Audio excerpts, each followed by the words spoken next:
Hello all, welcome back to my channel. So आज के session में हम ये सीखेंगे कि क्वेरी स्ट्रिंग से डेटा कैसे रीड करेंगे। सेशन को स्टार्ट करने से पहले आप लोग प्लीज़ इंस्टाग्राम एंड फेसबुक पे फॉलो कर लीजिए, तो वहाँ पर भी हम डिस्कशन कर सकते हैं अगर कोई क्वेश्चन है। सेशन को स्टार्ट करते हैं। सेशन को स्टार्ट करने से पहले हम ये जानेंगे कि क्वेरी स्ट्रिंग होता क्या है। सपोज़ मेरे पास एक यूआरएल है, ठीक है, जो लोकल होस्ट पे एप्लीकेशन चल रही है। जैसे चाइल्ड कंपोनेंट पर मैं हूँ, ये राउट है, और राउट के साथ जो स्लैश के बाद है दैट इज़ कॉल्ड पैरामीटर्स, और वो क्वेरी स्ट्रिंग होता है। ठीक है, ये मल्टीपल भी हो सकता है, ये मल्टीपल प्रॉपर्टीज़ भी हो सकती है, जैसे मैंने नेम पास किया एंड देन कुछ और आईडी पास कर दिए, तो ये सारा होता है मेरा क्वेरी स्ट्रिंग। इसका यूज़ क्या होता है क्वेरी स्ट्रिंग का। हो सकता है मैं जब चाइल्ड कंपोनेंट पर लैंड करूँगा तो हो सकता है मुझे कोई एपीआई कॉल करनी पड़े on the basis of ID जो कि क्वेरी स्ट्रिंग में आ रही है। ठीक है, बहुत सारे लॉजिक्स होते हैं, कुछ भी हो सकता है वहाँ पर। क्वेरी स्ट्रिंग हो गया। तो मैंने एक सैम्पल बनाया है, तो सैम्पल में बहुत दो चीज़ें ऐड करी हैं, एक तो डिफ़ॉल्ट कंपोनेंट है, एक चाइल्ड कंपोनेंट है।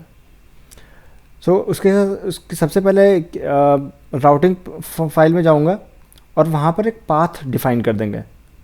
ठीक है, चाइल्ड कंपोनेंट का एक पाथ डिफ़ाइन किया जो कि राउट है। चाइल्ड मतलब आप यहाँ पे नाम कुछ भी दे सकते हो, जैसे भी आइडेंटिफाई करना चाहते हैं चाइल्ड कंपोनेंट के, तो मैंने चाइल्ड लिखा हुआ है।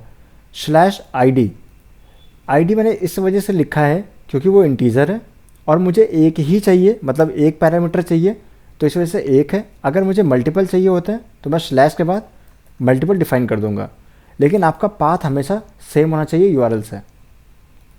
ठीक है, तो ये तो बेसिक चीज़ हो गई राउटिंग की। नेक्स्ट एक एंकर टैग बनाया है। ठीक है, एंकर टैग में राउटर लिंक लिखा, राउटर लिंक से चाइल्ड जो पाथ का नाम था मॉड्यूल से, अगर आप राउटिंग फाइल में देखेंगे सेम नाम आपको डालना है और कोई भी वैल्यू हो सकता है ये। ठीक है, आईडी तो मैंने इंटीजर ले रखा है अभी। और इसको गेट कैसे करेंगे, तो गेट करने के दो तरीके हैं। दो तरीके कौन कौन से हैं, एक होता है स्नैपशॉट, दूसरा होता है ऑब्जर्वेबल के तरीके से, मतलब मैं इसको सब्सक्राइब करूँगा तो मुझे वैल्यू मिल जाएगी। ठीक है, इन दोनों में डिफरेंस क्या है वो देखते हैं। सबसे पहले ये देखते हैं कि एक्चुअल में वैल्यूज़ मिल रही या नहीं मिल रही। मैं चाहता हूँ, ठीक है, डिफ़ॉल्ट कंपोनेंट पर इंस्पेक्ट एलिमेंट करता है और यहाँ से हम डिबग कर सकते हैं कि एक्चुअल में वैल्यू मुझे क्या मिल रहा है। ठीक है, चाइल्ड कंपोनेंट ओपन करता है एंड ठीक है, डिबगर मेरा लगा हुआ है दोनों जगह। When I click on the go to child component, मेरा डिबगर इनेबल हो गया। स्नैपशॉट पर जाएंगे तो ये कि इसने बोला कि आईडी 100, ये सेम चीज़ आईडी देता है जो मैंने वहाँ पे पास किया था पैरामीटर वाइल डिफाइन राउटिंग। ठीक है, एक तरीका ये हो गया। नेक्स्ट है सब्सक्राइब करने का तरीका।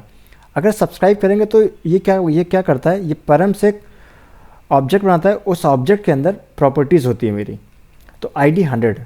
ठीक है, इन दो तरीके से मिल गया। नाउ अगर मेरे पास मल्टीपल पैरामीटर होता है, फॉर एग्जांपल मैं चाहता हूँ कि यहाँ पे कुछ और भेजना, नेम भेजना चाहता हूँ, तो मैंने कहा बोला ठीक है नेम।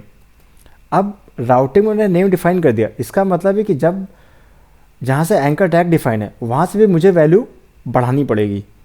मैंने यहाँ पर जाता हूँ जहाँ पर एंकर टैग डिफाइन है, स्लैश मैंने बोला टेस्ट। ठीक है, सेव करता हूँ और वापस चलते हैं अपने ब्राउज़र पर। ठीक है, जैसे मैं क्लिक कर रहा हूँ गो टू चाइल्ड कंपोनेंट, मेरा डिबगर इनेबल होना चाहिए और वहाँ पे मैं देख सकता हूँ कि मुझे दोनों चीज़ मिलेगा, name and ID. Go to child component, wait कुछ एरर आ रही है, कंट्रोल F5 कर लेता हूँ। कई बार क्या होता है जब आप फ्रंट एंड ऐप में काम कर रहे होते हैं तो कंट्रोल F5 कर लेना चाहिए। Let's click on the go to child application. जैसे मैं परम पर लाऊंगा स्नैपशॉट में, तो आप देख सकते हैं आईडी एंड नेम मुझे सेपरेट प्रॉपर्टीज़ मिल गई। तो एक तरीका ये है स्नैपशॉट के थ्रू।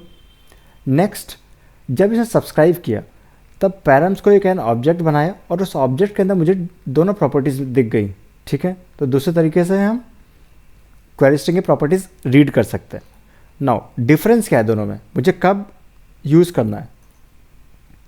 उन दोनों का डिफरेंस ये एक लाइन में डिफरेंस है कि अगर आपको यूआरएल चेंज नहीं होता है और आप सेम कंपोनेंट पर हैं तो आप स्नैपशॉट यूज़ करेंगे, और अगर आपका यूआरएल चेंज हो रहा है आप सब्सक्राइब मेथड का यूज़ करेंगे। तो छोटा सा डिफरेंस है और आप 2 तरीके हैं क्वेरी स्ट्रिंग से डेटा रीड करने का। So thank you for watching this session. अगर आपके पास कोई क्वेश्चन है तो आप कमेंट सेक्शन में क्वेश्चन डाल सकते हैं। I will be very happy to answer, and please share this session with your friends and colleague, and also please subscribe this channel and press the bell icon. Thank you so much.